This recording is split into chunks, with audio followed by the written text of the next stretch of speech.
الحمد لله رب العالمين والصلاة والسلام على سيد الأولين والآخرين أما بعد فأعوذ بالله من الشيطان الرجيم بسم الله الرحمن الرحيم ربنا وابعث فيهم رسولا منهم يتلو عليهم آياتك ويعلمهم الكتاب والحكمة ويزكيهم إنك أنت العزيز الحكيم صدق الله العظيم ناموس محمدی پر ہم جان نچھاور کر دیں گے گر وقت نے ہم سے خون مانگا ہم وقت کا دامن بھر دیں گے۔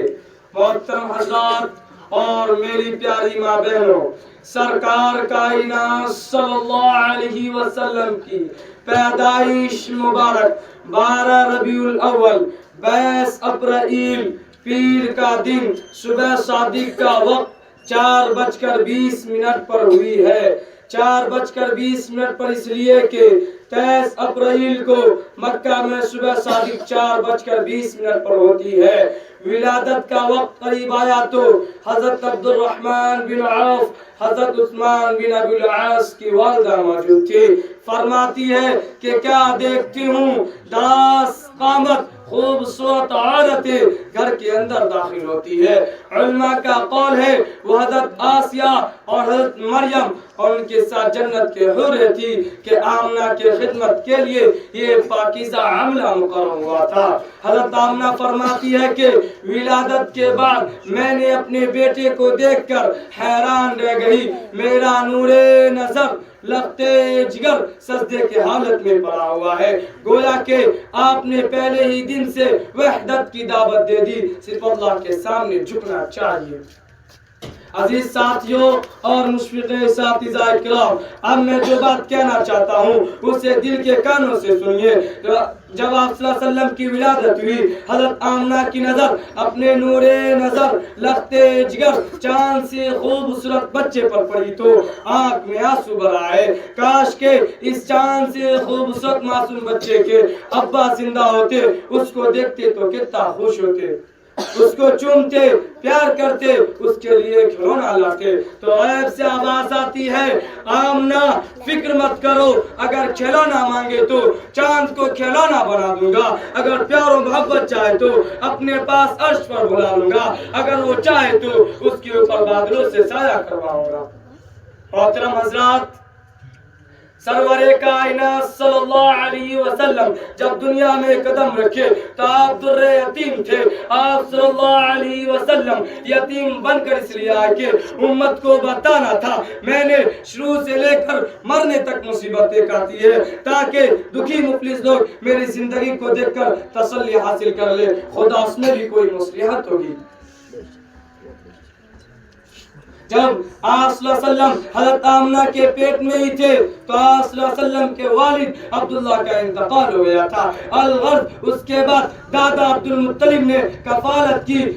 جب حضور پاک صلی اللہ علیہ وسلم 6 سال کی عمر کو پہنچی تو اپنی والدہ اور باندی ام ایمن کے ساتھ مدینے کی طرف چلے۔ حضرت آمنہ نے چاہا کہ اپنی شوہر کی قبر کی زیارت کرے اور مدینے میں رشتہ داروں سے مل کر آئے۔ حضرت آمنہ مقام ابوا سے گزرتے وقت آپ صلی اللہ علیہ وسلم سے کہتی ہے کہ بیٹا تیرا ابو کی قبر یہاں ہے۔ جب وہ معصوم 6 سال کا بچہ یہ سنتا ہے تو بے اختیار رو پڑتے ہیں۔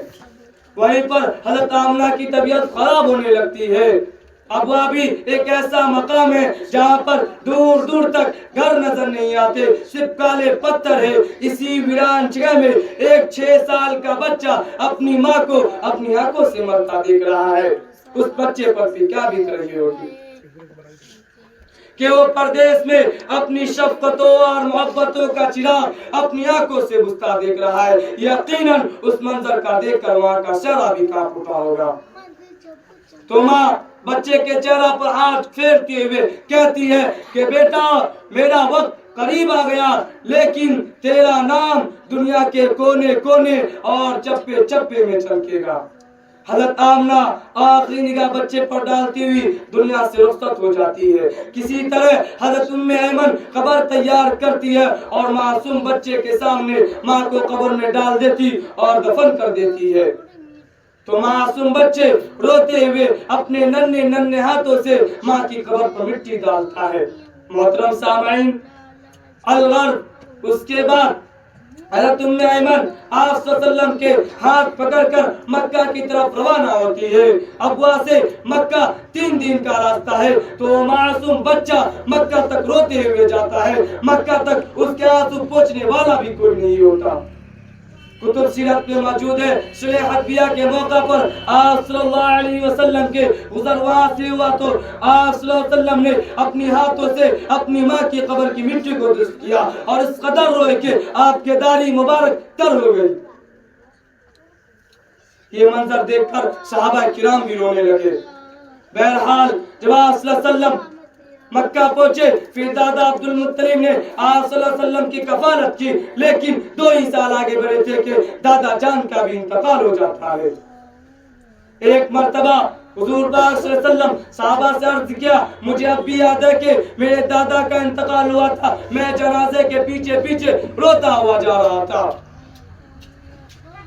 اور آپ صلی اللہ علیہ وسلم پر اور بھی مصیبتیں آتی ہیں، لیکن آپ صلی اللہ علیہ وسلم صبر کا دامن نہیں چھوڑا۔ دعا ہے کہ اللہ تعالیٰ ہم سب بھائیوں اور امت مسلمہ کو نبی کریم صلی اللہ علیہ وسلم کے نقش قدم پر چلنے والا بنائے اور کمزور بندوں کو آزمائشوں سے بچائے۔ آمین۔ وآخر دعوانا الحمد للہ رب العالمین۔